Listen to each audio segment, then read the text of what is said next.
जितने भी हैं वो मुझसे एथिकल अप्रूवल मांगते हैं जी, एथिकल अप्रूवल दे दें। मतलब बहुत अच्छा जी, वो भी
जी अस्सलाम वालेकुम। आवाज़ आ रही है जी? आप लोगों को, बाकी लोगों को कहें कि ज्वाइन कर लें क्लास।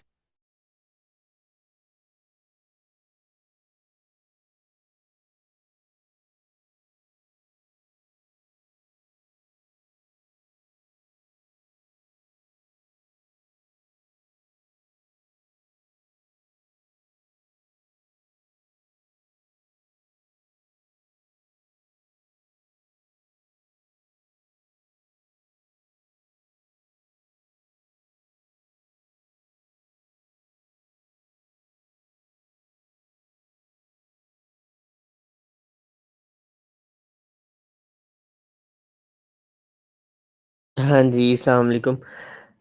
आज जो है ना, हम इंशाल्लाह ताला कंक्लूड करते हैं अपने ये वेंटिलेटर वाले सेशन को। ये बहुत लेंथी लंबा होता जा रहा है और फिर मैंने आपको फाइनली जो है ना वो फाइनल करवाना है।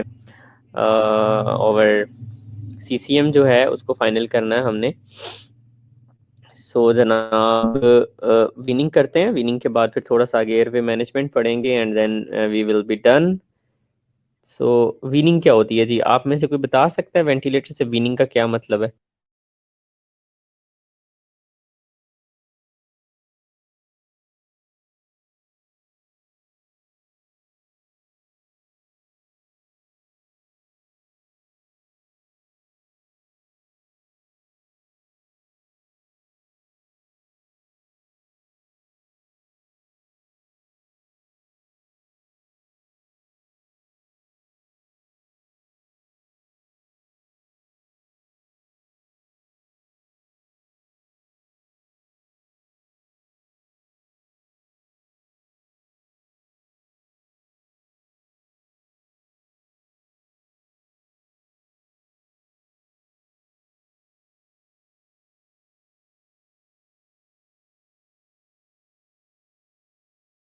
ठीक है जी। पेशेंट को जो है ना वापस एक नॉर्मल रेस्पिरेशन की तरफ लेके आना, जब पेशेंट को एक वेंटिलेटर पे डाला जाता है तो डेफिनेटली हमारी बॉडी को उसकी एक आदत सी हो जाती है। वो किस तरह से हमने पर्सन को वेंटिलेटर से उतारना है, तो दिस इज वीनिंग। हाँ, so the term weaning used to describe the gradual process of decreasing ventilator support, के वेंटिलेटर से किस तरह से पेशेंट को हमें उतारना है जनाब। रेडीनेस टू व्हीलिंग कैसे चेक करेंगे? क्या क्या चीजें जो है ना वो देखनी है कि वेंटिलेटर से उतारते हुए।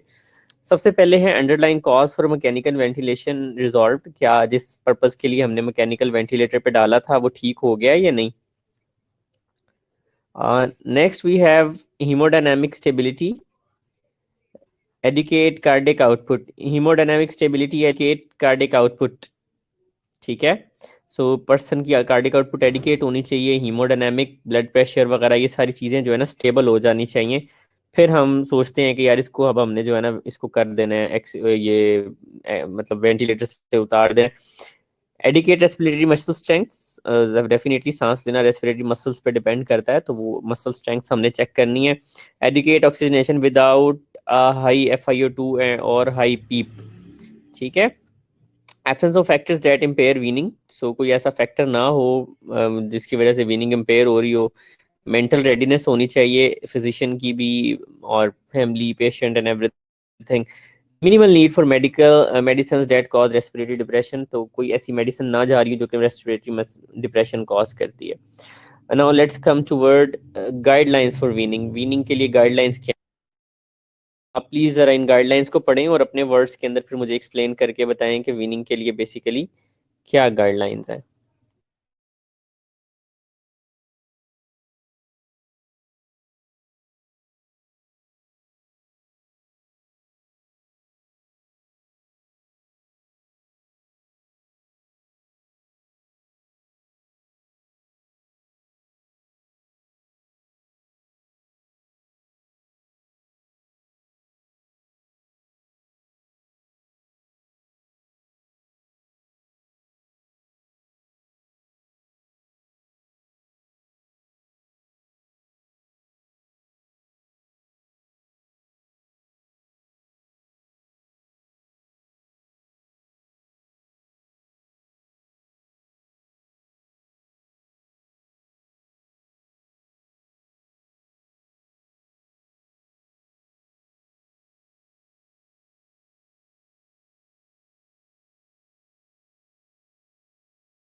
बाकी लोग भी तो प्लीज कमेंट करें ना इसके ऊपर। So weaning is generally initiated in the morning when the patient is rested. The use of sedatives and narcotics during weaning is limited क्योंकि हमें पता है कि ये respiratory system को depress करती हैं. The nurse raises the head of the bed, ensure a patient airway and provides suctioning if necessary. So patient का bed raise किया जाता है, suctioning की जाती है. The nurse remains with the patient throughout the weaning trial to provide support and reassurance. Patient को monitoring में रखना है weaning करवाते हुए. At the conclusion of the trial, the nurse also evaluate and document the patient response to the weaning. So जब successfully weaning हो जाती है या अगर नहीं भी हो पाती तो उस सारे के सारे इवेंट को हमने डॉक्यूमेंट करना है. सो वीनिंग के लिए हम ये वाले सारे के सारे जो है ना मोड्स इस्तेमाल करते हैं. SIMV है, प्रेशर सपोर्ट है, TPs है, CPAP, ये सारी चीज़ों के ट्रायल दिए जाते हैं. स्टॉप द वीनिंग प्रोसेस, कब स्टॉप करना है वीनिंग प्रोसेस को. सो इसको भी एक दफा पढ़ें और फिर मुझसे शेयर करें कि इसमें क्या समझ आ रही है.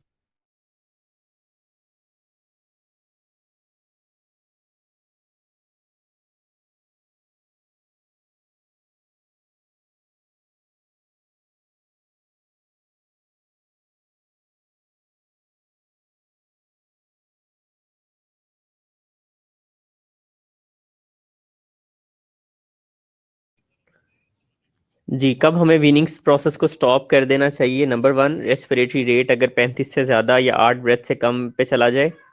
लो स्पॉन्टेनियस V1 जो है ना 5 ml पर kg से कम वॉल्यूम जो हो जाए. लेबर्ड रेस्पिरेशन हो, यूज ऑफ एक्सेसरी मसल्स हो, एबनॉर्मल ब्रीदिंग पैटर्न हो, लो ऑक्सीजन सैचुरेशन हो, तो इन सारी सिचुएशन के अंदर वीनिंग को स्टॉप कर देना चाहिए. ठीक है. कार्डियोवास्कुलर सिस्टम के लिहाज से अगर HR या ब्लड प्रेशर की चेंजेस हैं, डिसरिथमियास चल रहे हैं, ST सेगमेंट एलिवेशन है, ब्लड प्रेशर चेंजेस आ रही हैं, बहुत ज़्यादा स्वेटिंग हो रही है पेशेंट को, तो उस वक्त भी हमें वीनिंग को स्टॉप कर देना चाहिए. न्यूरोलॉजिकल जो है वो डिक्रीज्ड लेवल ऑफ कॉन्शियसनेस जो है, उस सूरत में एंजाइटी एजिटेशन हो रही है पेशेंट को और डिस्कम्फर्ट हो रहा है, तो हमें अपने वीनिंग के प्रोसेस को स्टॉप करना होगा.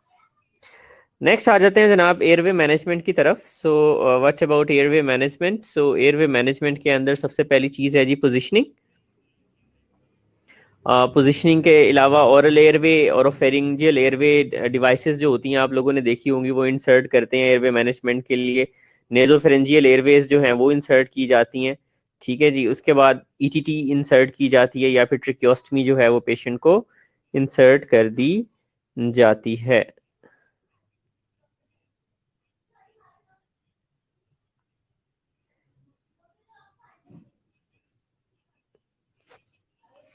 उसके बाद है जी एंडोट्रेकियल इंट्यूबेशन. एंडोट्रेकियल इंट्यूबेशन कैसे करते हैं, क्या क्या चीज़ें इस्तेमाल होती हैं, इसको थोड़ा सा हम देख लेते हैं. ये वैसे किसी की प्रेजेंटेशन भी थी. ये किसकी थी प्रेजेंटेशन ETT के बारे में.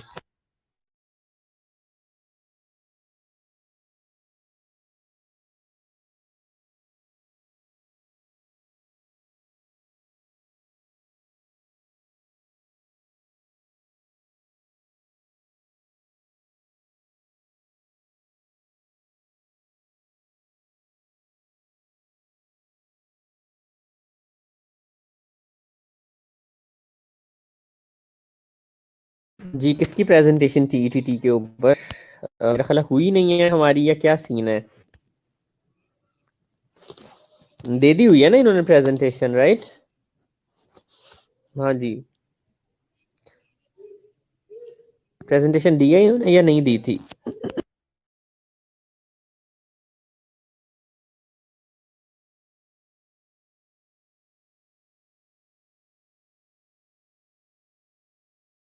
तो मेरा ख्याल है फिर इसको इतना हम डिस्कस नहीं करते हैं. इसको आप लोग प्लीज खुद ही जो है ना एक दफा देख लीजिएगा. एंडोट्रेकियल इंट्यूबेशन क्या होती है, कैसे इसको वेरीफाई करना है, सक्शनिंग कैसे करनी है, कॉम्प्लिकेशंस क्या हो सकती हैं सक्शनिंग की, ट्रेकियोस्मी ट्यूब की क्या हो सकती हैं, ट्रेकियो कॉम्प्लिकेशन ऑफ एंडोट्रेकियल इंट्यूबेशन क्या है. ठीक है जी. ट्रेकियोस्मी क्या होती है और ट्रेकियोस्मी की कॉम्प्लिकेशंस क्या हो सकती हैं, इसको फिर आप जो है ना वो उधर से देख लीजिएगा. ये प्रेजेंटेशंस भी आपके पास अवेलेबल है, इससे भी पढ़ लीजिएगा. सो अब जो है नेक्स्ट जो दो मुझे टॉपिक्स बताए गए थे, मुझे जो टॉपिक्स बताए गए थे उनमें से एक वेंटिलेटरी सपोर्ट था और दूसरा मेरा ख्याल एनसीपी बताया था। तो एनसीपी वाला सिलसिला तो मैंने मेरा ख्याल आप लोगों के साथ ऑलरेडी शेयर कर दिया हुआ, राइट। वो लेक्चर रिकॉर्डेड है और बड़ा अच्छे तरीके से रिकॉर्डेड है, तो वो एनसीपी जो है ना आपने वहां से देख लेनी है। आई होप मैंने लिंक आप लोगों के साथ शेयर कर दिया था वो जो एनसीपी वाला था। थर्ड पे अब हमारा सीसीएम रहता है जनाब। सो सीसीएम जो है वो अभी थोड़ी देर तक हम उसको स्टार्ट करते हैं। No, I I want to know, मेरे पास 28 लोग हैं, मैं आपसे जानना चाहता हूँ आपकी केस स्टडीज कहाँ तक पहुंची हैं, क्योंकि मैं चाहता हूँ कि हम इसको वाइंड अप कर लें as soon as possible. Case study कहाँ तक पहुंची है, हर बंदे का रिस्पॉन्स चाहिए जी मुझे यहाँ पे। मुझे आपने सेंड करनी है इस वीक के अंदर अंदर अपनी केस स्टडी फाइनल की हुई, ताकि मैं उसके ऊपर आपको कमेंट्स दूँ, आप उसके अंदर करेक्शंस करें।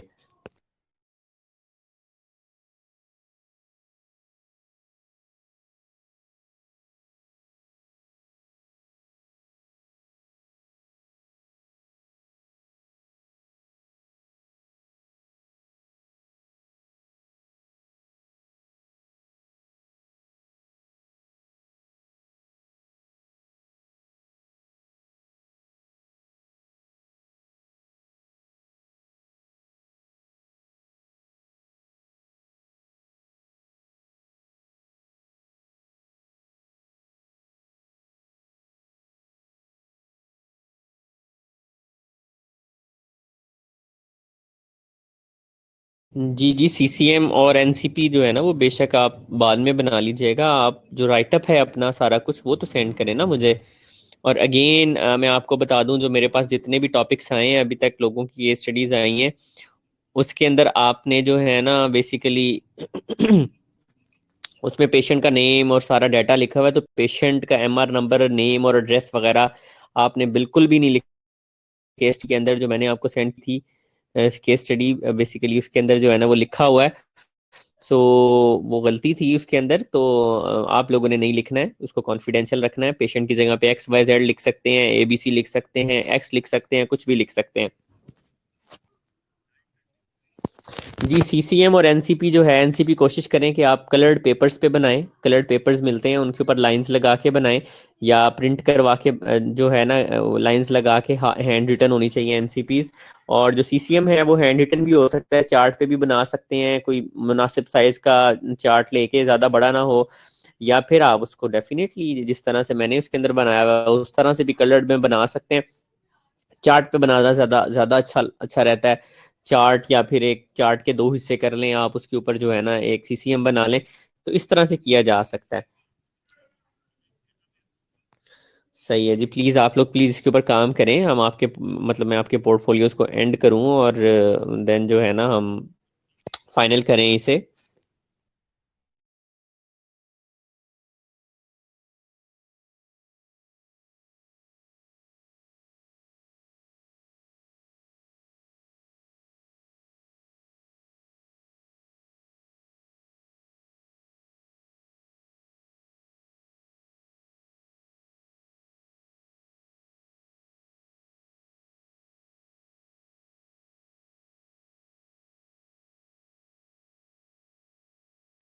चलें, गुड हो गया।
हाँ जी, चलें। ठीक है, चलें, आप ऐसा करें कि 10 मिनट की ब्रेक ले लें, फिर उसके बाद मैं आपको ज्वाइन करता हूँ, फिर हम सीसीएम पे काम करते हैं जी आज।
हाँ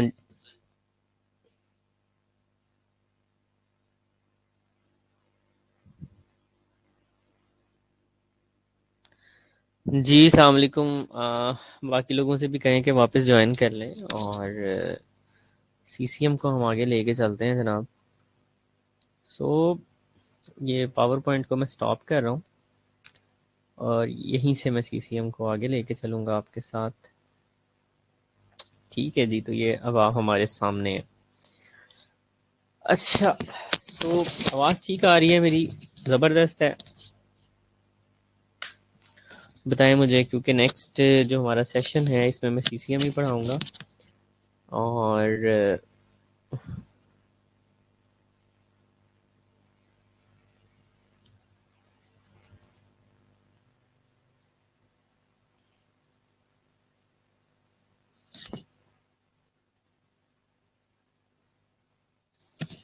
ठीक है जी, चलें हम स्टार्ट करते हैं सीसीएम को। तो लास्ट टाइम मैंने आपको हल्का सा ग्लिम्स दिया था सीसीएम का और आप लोगों के साथ शेयर भी किया था इनफैक्ट, और आप लोगों ने इमेजेस भी शेयर की थी ग्रुप में और काफ़ी सारे लोगों ने अपने सीसीएम मुझे बना के भी शेयर किए उसको फॉलो करते हुए। तो लास्ट टाइम भी मैंने आपको बताया कि सीसीएम में हम मल्टीपल केयर प्लान्स जो हैं उनको इंटीग्रेट कर रहे होते हैं। सो ये भी मैंने आपको बताया कि सीसीएम के लिए हम एक की भी बनाते हैं। सो आप ये समझ लें कि ये मैंने एक जो दायरा सा बनाया है, दिस इज ओवर की। ठीक है जी। सो यहाँ पे मैं की बना लेता हूँ और then we will go for patient का थोड़ा सा डाटा डिजीज के बारे में। For example, I am making CCM on pneumonia. ठीक है, तो यहाँ पे मैं नमूनिया के बारे में लिख दूंगा। ठीक है जी।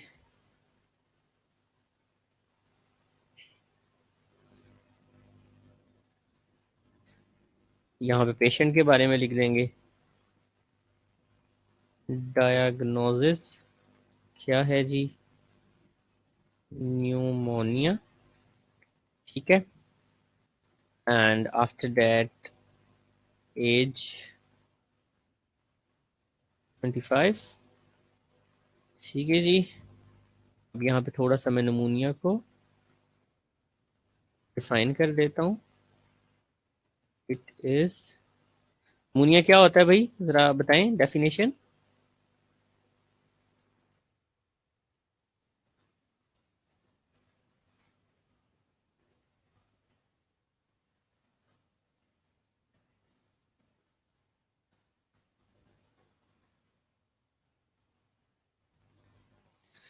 ठीक है, तो ये मैंने जो है ना आप लोगों के सामने लिख दिया। पेशेंट की डायग्नोसिस जो है नमूनिया है, पेशेंट की एज इतनी है, थोड़ा सा हम डेमोग्राफिक डाटा कवर कर लिया। उसके बाद नमूनिया के बारे में लिख लिया कि जी नमूनिया क्या है। तो दिस इज द इन्फ्लेमेशन और इन्फेक्शन ऑफ द लंग, लंट लिखा गया है बट दिस इज लंग फेरेंकाइमा। ठीक है ना? सो जी बिल्कुल बिल्कुल सही है। सो उसके बाद हम जो नेक्स्ट चल रहे थे वो नेक्स्ट चल रहे थे हम साइन एंड सिम्टम्स की तरफ। तो फॉर एग्जांपल मेरे पेशेंट को 3 बड़े बड़े साइन एंड सिम्टम्स हैं, तो मैं उसके अकॉर्डिंगली जो है ना यहाँ पर दायरे बना लेता हूँ, या फिर 4 हैं, 4 का दायरा बना लेते हैं यहाँ पे। एंड नंबर 1, मेरे पेशेंट को फीवर है। ठीक है जी, और फीवर कितना है? 101 डिग्री फ़ारेनहाइट। हेडेक है। ठीक है जी, हेडेक है।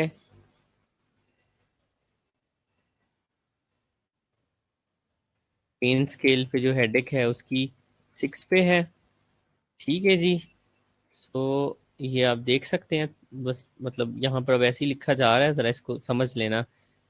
उसके बाद जनाब इसको पेशेंट को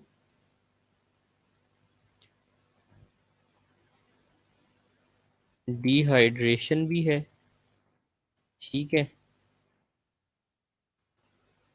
ठीक है, तो ये मैं 3 यहाँ पे बना देता हूँ, चौथी भी बना सकते हैं यहाँ पे, लेकिन हमारे पास जो है ना इस वक्त बोर्ड छोटा है, इस पे जगह कम पड़ जाएगी। सो ये साइन एंड सिम्टम्स आ गए, तो मैं यहाँ पे की भी साथ साथ देता जाता हूँ इसकी। सो ये चीज़ जो है ये हो गई। Then we have this. ठीक है, सो ये चीज शो करती है डेमोग्राफिक को, और ये चीज जो शो कर रही है वो है जी sign and symptoms, right.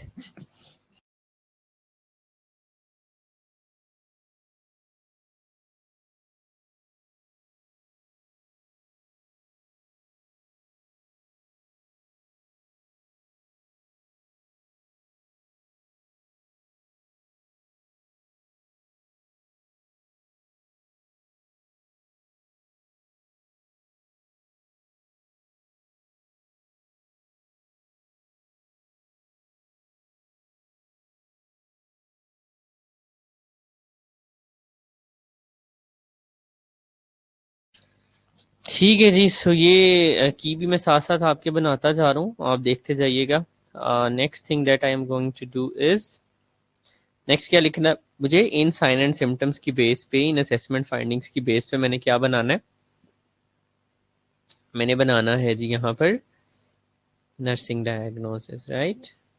So fever की क्या बनेगी नर्सिंग डायग्नोसिस, बताएं मुझे जी, क्या बनेगी नर्सिंग डायग्नोसिस फीवर की। सो फीवर के लिए मैं कहता हूँ कि मैं इसमें लिखूंगा नर्सिंग डायग्नोज। अब ये खैर बहुत छोटी बन गई है, चलें खैर गुजारा करते हैं।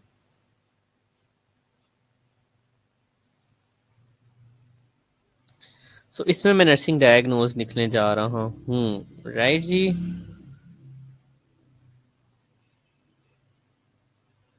सो यहाँ पर भी मैं की में भी बता देता हूँ कि ये चीज़ जो है मेरी नर्सिंग डायग्नोसिस को शो करती है जी।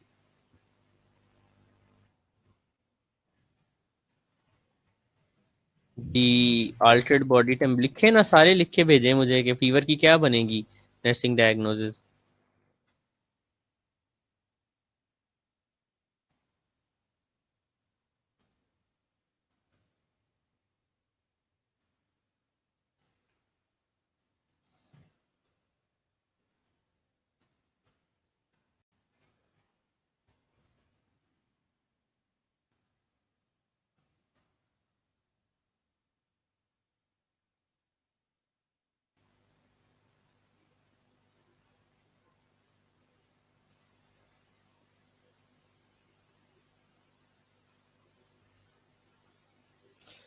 ये जो है ना, मैंने नर्सिंग डायग्नोसिस बना दी, hyperthermia related to infectious process in the lungs as evidenced by 101 degree Fahrenheit on temperature.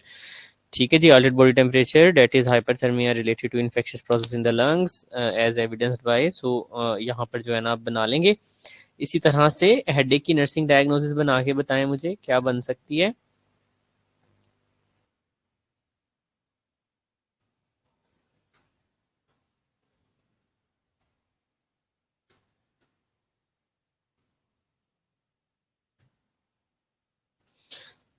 ठीक है जी।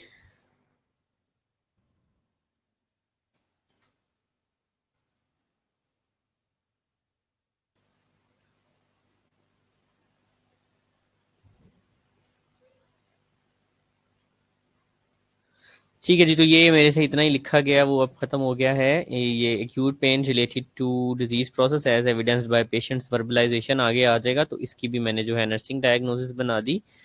अब बनाई जी डिहाइड्रेशन की नर्सिंग डायग्नोस, क्या बनेगी।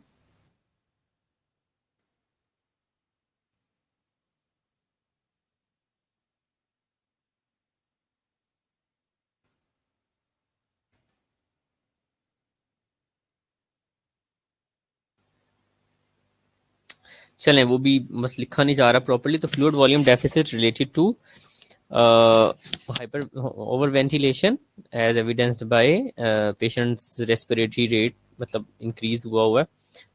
ये जो है ना, आप इस तरह से हमने 3 नर्सिंग डायग्नोसिस भी जो हैं इसमें बना दी हैं। ठीक है, अब इसके बाद जो नेक्स्ट हम करेंगे, हम ये करेंगे कि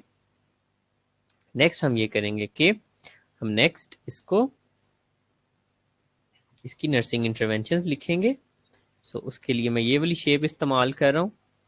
मैं क्या कह दूंगा की के अंदर कि जो ये वाली शेप है, this is equal to nursing interventions. Right. और यहाँ पर मैं कुछ शेप बना लेता हूँ, या फिर कोई और कलर इस्तेमाल कर लेता हूँ मैं। राइट, ये कलर मैंने इस्तेमाल किया, बोर्ड छोटा है तो ये, और यहाँ पर मैं लिख दूँ मेडिकल मैनेजमेंट। ठीक है, तो इसमें मैं मेडिकल मैनेजमेंट लिख दूंगा। ये जो मैंने एक डिफरेंट जो है ना, एक डिफरेंट ये बना, फ्लूइड वॉल्यूम डेफिसिट, वही उसकी वो बनाई है। सो आप इसको कलर के लिहाज से भी इस्तेमाल कर सकते हैं। हो सकता है कि मैं सारी शेप्स एक जैसी बना दूं, उनको डिफरेंट कलर्स दे दूं। सो ये डिफरेंट कलर्स भी दिए जा सकते हैं की के लिहाज से। सो अब इसके अंदर बेसिकली मैं क्या करूंगा, यहाँ पे नर्सिंग इंटरवेंशंस लिखूंगा। अगर हाइपरथर्मिया है, कोल्ड स्पंजिंग, सॉरी इसको मैं ब्लैक कर लूं, कोल्ड स्पंजिंग करनी है।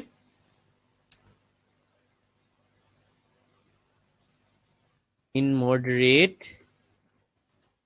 Temperature environment, loose clothing. ठीक है जी। एडमिनिस्टर प्रेस्क्राइब्ड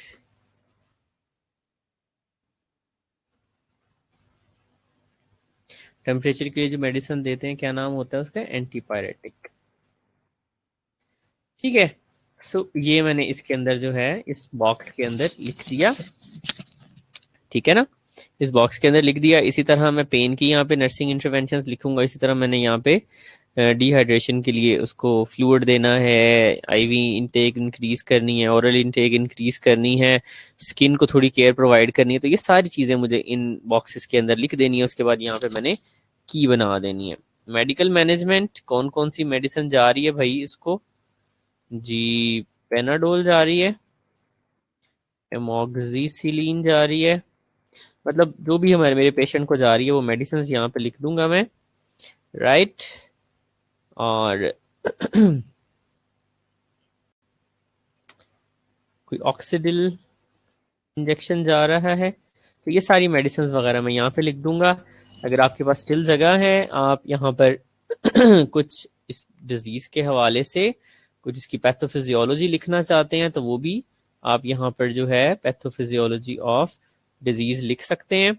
ठीक है। और बाज़ औक़ात मैंने जैसा कि आपको बताया था कि क्या होता है कि पेशेंट की फुल असेसमेंट जो है वो एक साइड पे इस तरह से बॉक्स बना के और उसके अंदर पेशेंट की फुल असेसमेंट लिख दी जाती है। तो ये सारी की सारी चीज़ें जो हैं ये बेसिकली की जा सकती हैं, and that's how we make over CCM. हम अपना सीसीएम जो है उसे बना लेते हैं। राइट, हम अपना सीसीएम बना लेते हैं। ठीक है जी, तो that was all about CCM. I hope आप लोगों को समझ आ गई होगी, और आई होप ये वीडियो बाद में अपलोड हो जाएगी, तो आप वहां से भी इसको देख सकते हैं। इसको देख लीजिएगा बाद में, जिन लोगों ने बाद में ज्वाइन किया है उनके लिए। सो अगर कोई सवाल है तो मुझे बता दें, नहीं तो आज का सेशन हम फिर यहीं पर जो है ना उसको एंड करेंगे।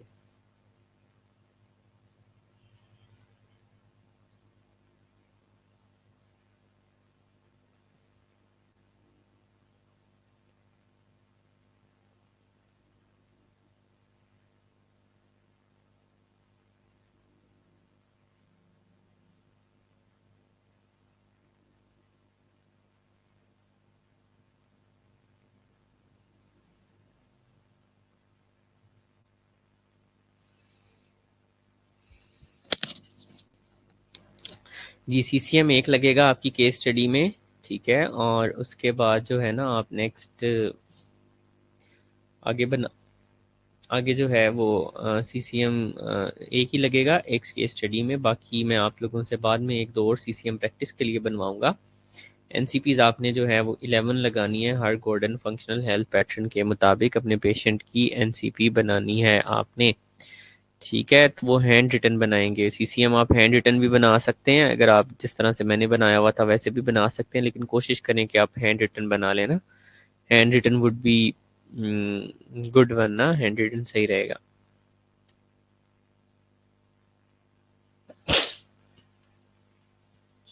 जी जी, आप निकलवा सकते हैं। अगर आपने सॉफ्ट में बना लिया है तो आप उसको प्रिंट निकलवा सकते हैं, बिल्कुल। अगर आप हैंड रिटन किसी मतलब चार्ट होता है बड़ा, उसके 2 हिस्से कर लें या 3 हिस्से कर लें, और अगर आप चार्ट पे बनाना चाहें तो वो भी आप बना सकते हैं।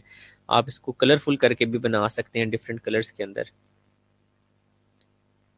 3 बोली थी एनसीपी, अच्छा चलो 3-4 एनसीपी बना लो, लेकिन हमने गॉर्डन के एवरी हेल्थ पैटर्न के ऊपर एक एनसीपी अलहदा से बनानी है, वो मैं फिर आपसे बाद में, ये वाला टास्क कंप्लीट हो जाए हमारा केस स्टडी वाला, फिर हम बाद में इसको बना लेंगे। जी, और कोई सवाल और कोई मसला मसाइल है तो आप शेयर कर सकते हैं। जी क्लास।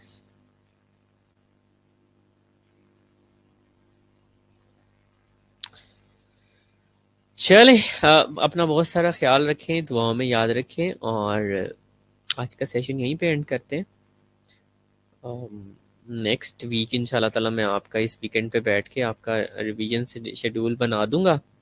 सो हम कुछ रिवीजन भी स्टार्ट करेंगे और साथ में अपने टेस्ट जो हैं वो भी स्टार्ट करेंगे इंशाल्लाह ताला। So that's all, take care of yourself, अल्लाह हाफ़िज़। चलें, आवाज़ नहीं आ रही? हाँ, अटेंडेंस रह गई भाई, बहुत इंपॉर्टेंट काम। हाँ जी, सी आर अटेंडेंस लगा लो Neelam, if you are there. Final exam का भाई कुछ नहीं कह सकते, मार्च में भी हो सकते हैं, थोड़े लेट भी हो सकते हैं, कुछ भी हो सकता है भाई।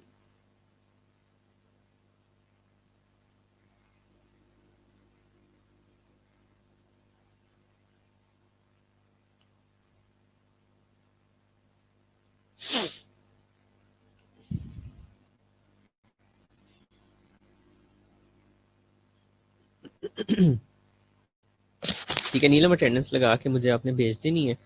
सो आप लोग अटेंडेंस लगा लें, मैं इसको साइन ऑफ करता हूँ अब, फिर हम आगे इंशाल्लाह ताला करते हैं। टेक केयर ऑफ योरसेल्फ, अल्लाह हाफ़िज़।